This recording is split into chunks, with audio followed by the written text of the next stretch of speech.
नमस्कार दोस्तों, मैं हूं संजय प्रजापति। आपका एक बार फिर से स्वागत है। जैसा कि आप जानते हैं कि चुनाव आयोग ने आज लोकसभा चुनाव 2024 के चुनावों का ऐलान कर दिया है।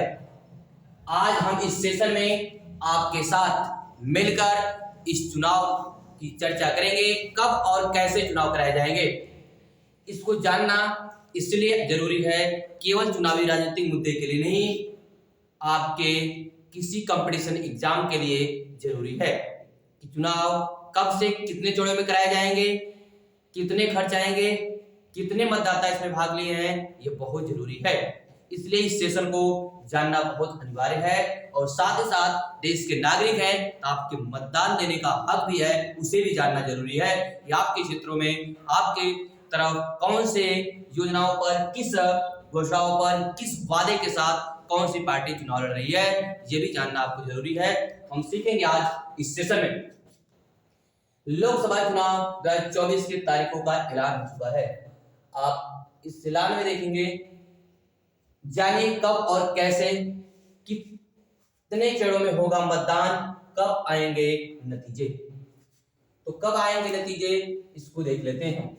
तो केंद्रीय चुनाव आयोग ने के ऐलान के साथ ही 18वीं लोकसभा की गठन, अब इस बार यह 18वीं लोकसभा है। यह भी आपके एग्जाम के दृष्टि से बहुत अच्छा क्वेश्चन बन सकता है। 18वीं लोकसभा के गठन की प्रक्रिया शुरू हो गई है, अर्थात इसके पहले जो लोकसभा चल रही वो 17वीं थी।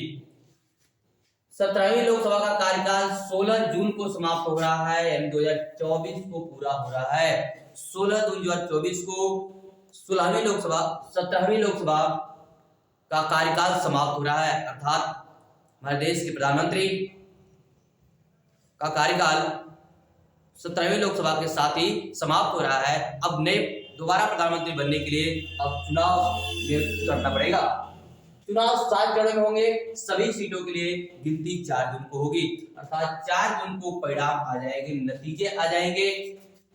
पहला चरण जो चुनाव होगा, पहले चरण का चुनाव 7 चरणों में होगा, अलग अलग।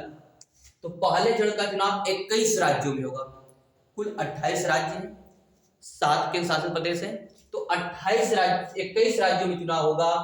102 सीटों के लिए चुनाव होगा, 102 सांसदों का चुनाव होगा पहले चरण में 21 राज्यों में। 20 मार्च को इसका गैजेट नोटिफिकेशन जारी हो जाएगा, अर्थात 20 मार्च को वो दाखिला पत्र भरने के लिए तैयार हो जाएंगे। 19 अप्रैल को मतदान होगा। 20 मार्च को वो दाखिले के लिए जितने सांसद होंगे वह अपना दाखिला करेंगे चुनाव मैदान में लड़ने के लिए, उतरने के लिए। अरुणाचल प्रदेश होगा, असम होगा, बिहार होगा, मध्य प्रदेश या मेघालय, यह सभी के सभी जितने 21 राज्य हैं उनमें प्रथम चरण में चुनाव कराए जाएंगे।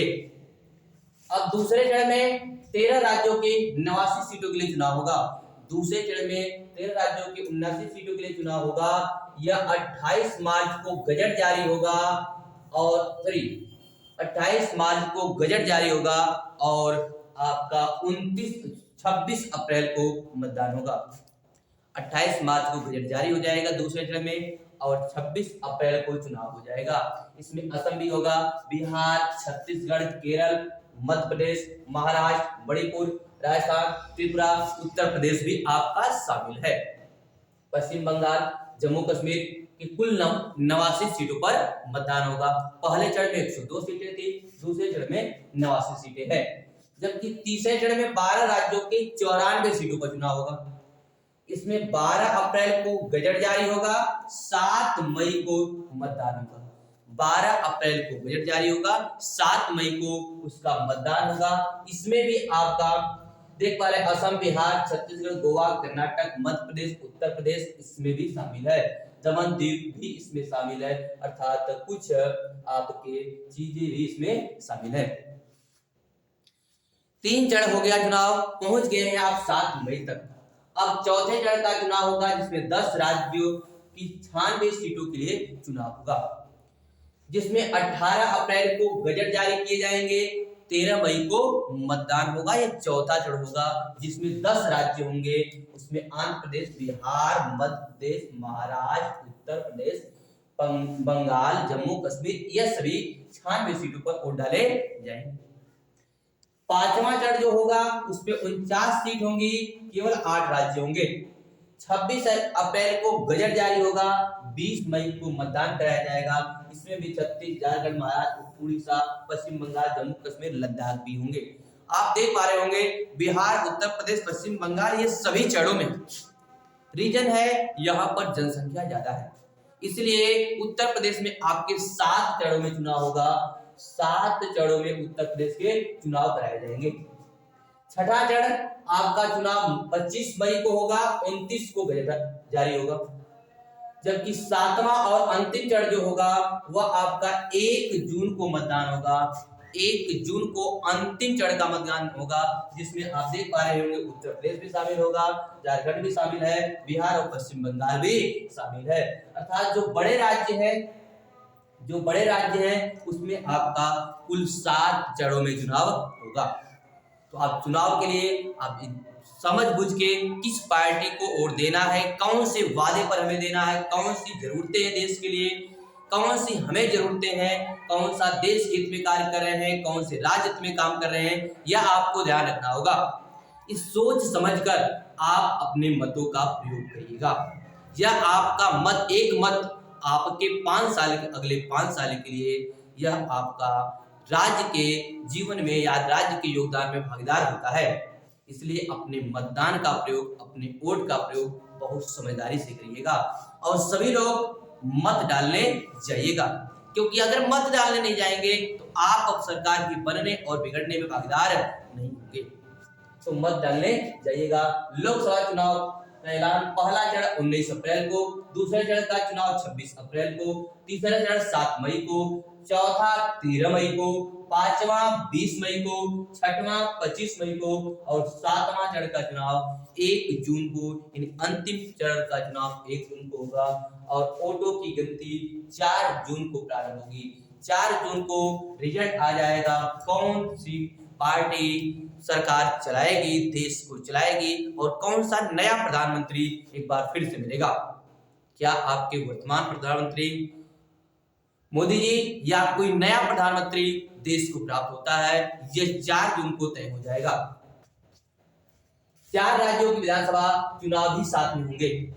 इस लोकसभा चुनाव के साथ साथ 4 राज्यों के विधानसभा चुनाव भी होंगे, जिसमें आप देख पा रहे होंगे उड़ीसा है, अरुणाचल प्रदेश है, सिक्किम है और आंध्र प्रदेश है। उड़ीसा, अरुणाचल प्रदेश, सिक्किम और आंध्र प्रदेश, ये भी आपके परीक्षा के दृष्टि से बहुत इंपॉर्टेंट है। इतना इंपॉर्टेंट है कि पूछ देगा लोकसभा चुनाव के समय किस राज्यों के विधानसभा के भी चुनाव हुए थे।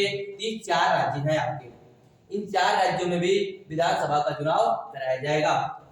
वोटरों की संख्या अगर बात की जाए कि 2024 के लोकसभा चुनाव में कुल वोटरों की संख्या कितनी पंजीकृत है, तो 96.8 करोड़ लोग पंजीकृत है।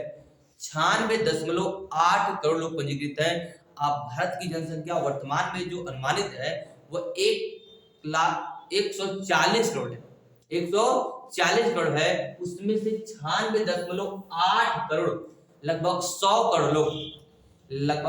करोड़ लोग मतदान सूची में भी है। 96.8 करोड़ मतदान भी करेंगे। केवल 45 करोड़ लगभग क्या है आपके जो मतदाता सूची में नहीं है। तो आप अनुमान लगा सकते हैं कितनी बड़ी पॉपुलेशन भारत में है।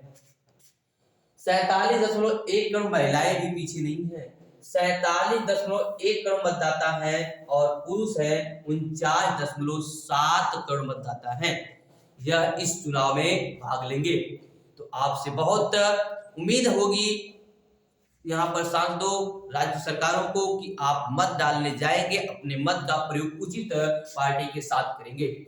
यह आप सोच समझकर अपने विकास, देश के विकास को ध्यान में रखकर करिएगा। 1.89 करोड़ जो है, 1.89 करोड़ जो लोग हैं वह आपके पहली बार वोटर्स है। ध्यान रखिए, लगभग 2 करोड़ लोग पहली बार वोट डालने जाएंगे। उनमें बहुत उत्साह होता है। 19.74 करोड़ युवा वोटर्स हैं, जबकि उनकी उम्र 20 साल से 29 साल की है। आप समझ सकते हैं लगभग 20 करोड़ युवा है केवल जिनकी उम्र 20 से 29 साल के बीच में है। 20 करोड़ युवा है, इनका प्रभाव क्या पड़ेगा? सबसे ज्यादा इन्हीं का प्रभाव पड़ेगा। इसके अलावा 1 जनवरी 2024 को जिनकी उम्र 18 साल नहीं हुई थी उनका भी नाम जोड़ा गया है। इसमें 13.4 लाख ऐसे आवेदन हैं जो 1 अप्रैल 2024 तक 18 साल के हो जाएंगे, वह वोट दे सकेंगे। आप समझ सकते हैं 20 करोड़ वहां पर और 13.4 लाख यहाँ पर, यह भी युवा ही है। ये युवा ही बहुत भागीदार निभाएंगे। कितनी भागीदार निभाएंगे ये आने वाले चुनाव में दिखेगा। 88.4 लाख दिव्यांग भी हैं। 82 लाख 85 साल से अधिक उम्र के और 48,000 ट्रांसजेंडर शामिल हैं। कुल मिलाकर लगभग 90 लाख में वृद्ध और विकलांग भी शामिल हैं। 85 साल से अधिक उम्र के लोगों को घर से वोट देने की सुविधा होगी। 85 साल के जो बुजुर्ग है या जो विकलांग है, नहीं चल सकते, उनको घर से वोट डालने की सुविधा होगी।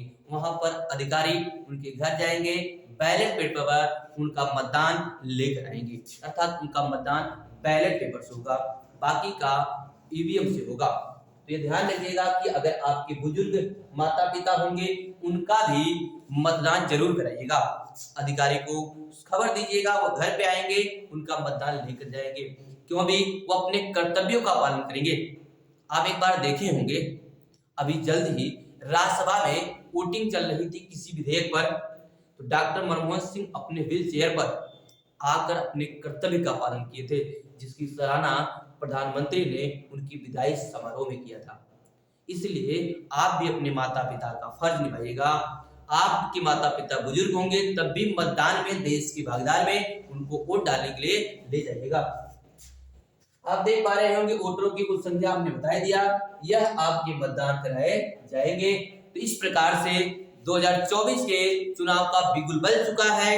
आप देखते रहिए और भागीदार करते रहिए, भागीदार बनते रहिए। आप हमारे साथ इस सेशन में जुड़ते रहिए। अगर सेशन अच्छा हो तो आपसे रिक्वेस्ट है आप चैनल को सब्सक्राइब करें, अपने दोस्त यार को भी कराएं, साथ ही साथ इसे अन्य जगह भी शेयर करते रहें। आपको मिलती रहेगी हर खबर हर समय। जय हिंद, जय भारत।